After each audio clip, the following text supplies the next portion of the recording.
Thanks, Tom, for the opportunity to respond to the forum that was held the other night by the League of Women Voters.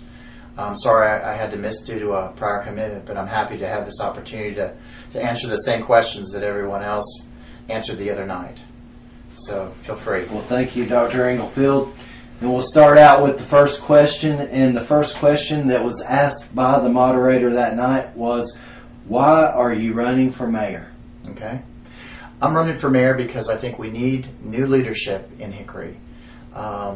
We need realistic leaders. We need people who will take a realistic look at what has happened in the last 12 years. And I think that I am the best person to lead Hickory into the future. I think I've got the experience, I have leadership qualities, and I've got a vision for the future that I think will do the best job for Hickory, and that's why I'm running for mayor. I've also been recruited to run for mayor. I've had many friends and associates ask me to run, so I feel that they see something in me that's important, and that's another reason why I decided to run, because I know I've got good support in the community. Okay. Number two, the second question that she asked that night was, how could you address the following as mayor? High unemployment, high crime rate, the high unemployment, the high crime rate, and provide additional affordable housing in the community, and in what ways can you increase funding for the public schools? For the public schools, okay. I think there are a number of things that we can do to help with unemployment, and one of those is to attract businesses and also to support the businesses that we have in Hickory. I went to a meeting the other morning, the Champions of Education, and I think they have a really good concept in terms of training our people to be qualified for the jobs that will be available in the future. The group that was there that morning was the ACT, which does a lot of testing, educational testing, and they have a certification that's available. And if you have your community take on this project and you have 90-some% of your people are employable by most of these companies, then you're going to attract new jobs. So I think jobs is the engine that allows us to grow. I also think that one of the major platforms that I have is health of the community, and also the opportunity for recreational facilities, because I think that's another thing that draws in the creative class of people that we want. We're looking for a specific demographic of people, and I think that if we have the right situation where we've got good programming, we've got nice facilities that people can go to and recreate, and nice parks that are kept up, and where the buildings are painted and things are maintained, I think we'll attract more people to Hickory.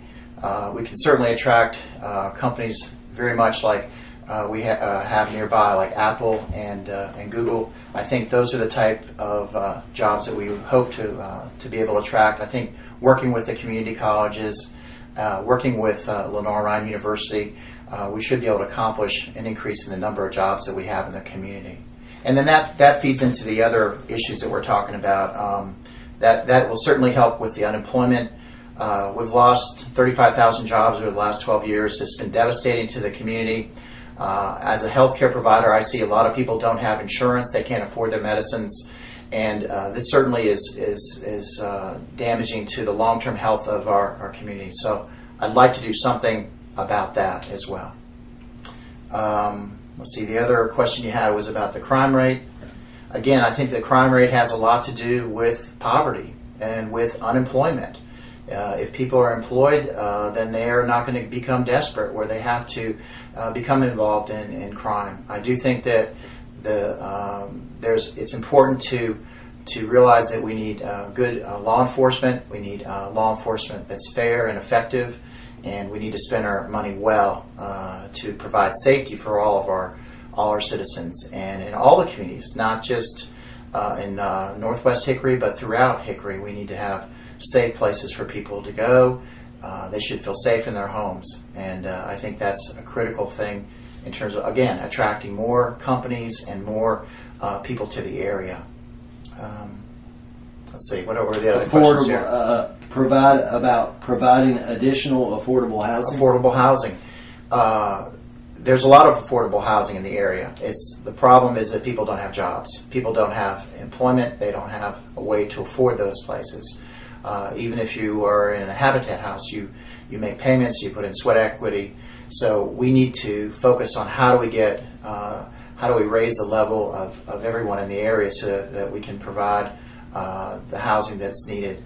I am concerned about the situation with the homeless, and we're going to have more homeless as the economy continues to downturn, and we need to do something about that. I met with the Homeless Veterans Association this past week and talked to them, and I think that the city's approach is to try to drive them out of the area, and that's not the right approach. We need to know how to help these people. We need to find them housing. We need to get them connected with the VAs. The VA has programs for them. We need to make sure that everybody is aware of those opportunities and try to care about those people and get them in safe housing and off the streets. Okay, and then the increase of funding for public schools? I think that Hickory should step up and help with the funding. I understand that there is some issues about the funding in terms of the county. The county essentially funds all three school systems. And so apparently if you fund Hickory in addition with an additional amount of money, then the county will simply take money that they were going to forward to Hickory away from it. So we need to revisit that concept. We need to figure out how can the city contribute to the improvement of the schools. When I go around and ask the kids that I see, what they think about schools, and they all want new textbooks. They said our textbooks are too old, and beyond that, we should be even looking at newer technologies. Perhaps we need to do something digital or electronic so that they can easily update their textbooks and not have to necessarily go out and buy new textbooks, but buy licenses for books that we can have on some computer devices or devices where the kids can read at home. And of course, they're all excited about technology, so they're more likely to sit down with an iPad than they are with a book. And if they've got an iPad that has their textbook on it, I think that would be a wonderful thing, and that may be something that we could make happen with some sort of a scholarship program through the schools as well. Okay. The third question that was asked that night, and it was the final question asked by the League of Women Voters, was why should the citizens of Hickory vote for you? I think the citizens should vote for me because I have their interests at heart. I want to be a mayor for everyone. I want to make sure that all the communities are brought together. I don't want to see favoritism in terms of different projects that take place in Hickory. I feel that I not only have friends in all the communities, but I have allies. I have people that I can go to who support me and can tell me what the needs are in their particular area. So I think they should vote for me because I've got their best interests at heart. Okay. And then the audience asked, 3 questions were asked later on that evening by the audience. And one of the questions, in a roundabout fashion, ended up with the actual question being, what would be your highest priority as a mayor of Hickory? My highest priority would be to make the city government more open and more transparent. I think we need true citizen input. The public should be able to understand the decisions that are made. I think we need to have open, honest discussions with the public to make the decisions that we need to make to move forward. And I think that's my number one priority, is to make sure that we have open, fair government and that we are able to get the input that we need from the public. Okay. And then the next question that was asked by an audience member ended up with the question being, how do you feel about increased taxes such as the 1 cent prepared food tax? I'm against any new taxes. I think that they're The city is adequately funded at this point. I don't think that it's a matter of a lack of money. I think it's a lack of opportunity, that we can see the decisions that have made in the past 12 years, and I think we need to improve where we spend our money, and to spend our money wisely, and to do things in a judicious way, and in a way that is open and that people can understand what the process is. I think that any new taxes are unnecessary at this point. I think we just need to be careful about how we spend the public's money. I also think that we need to be aware of City Council has a tendency to want to dip into some of these funds that are available, and I think that's inappropriate. Those funds were set up for very specific reasons, such as the parking fund, and so we need to not raid those funds, and we need to find other sources of resources for these projects. One of the things that I found out about was in Greenville, which our city council made a trip to Greenville to learn about what they've done locally. And one of the things that I found fascinating was they came back with maybe some ideas about putting chairs and tables out at Union Square, but one of the critical things that got missed was they could have found out about the grants that are available for just even for planning for projects like that. And Greenville has gotten several grants, $1 million, just to be able to do the planning and the groundwork so that these projects are successful. And you see a project like that took place on Union Square that was done in such a haphazard and rushed fashion, you realize that it would have been nice to have learned from Greenville that you need a grant to figure out what you're going to do first. Okay, and then the final question of the evening came to the point, and the question of what are you going to do to pull this city together? I think I can pull the city together because I do have friends and allies in all areas of Hickory.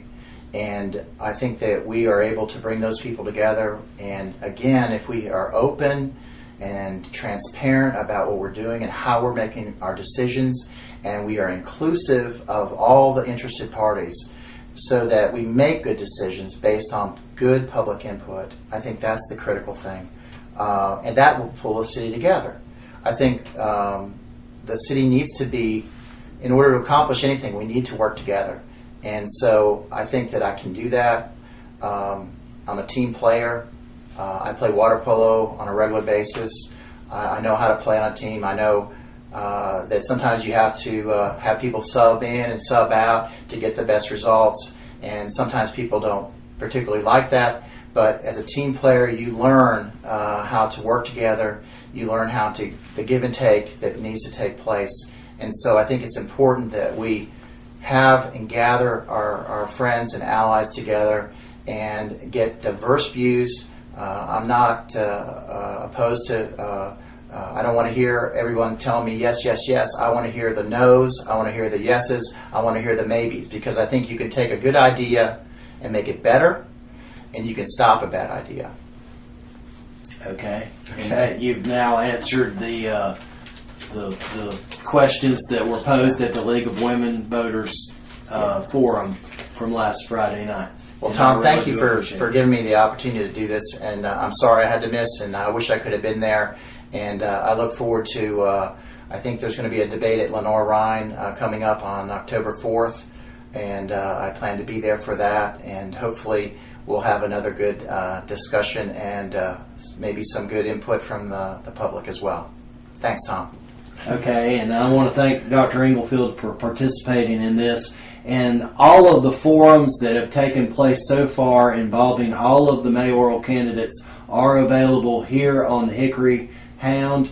You can go over to the right and look at the candidate link over to your right, and also look at the platform for the 21st Century Hickory, and you can see detailed language about where we all stand as far as Dr. Inglefield and Joe Brannick and myself wrote that. That doesn't mean that we're in lockstep on everything. It means that we've really thought through these issues, and this community is really going to have to do some critical thinking to move forward. One more thing is that we've worked on this platform for some time, and we feel that it describes a lot of the changes that need to take place.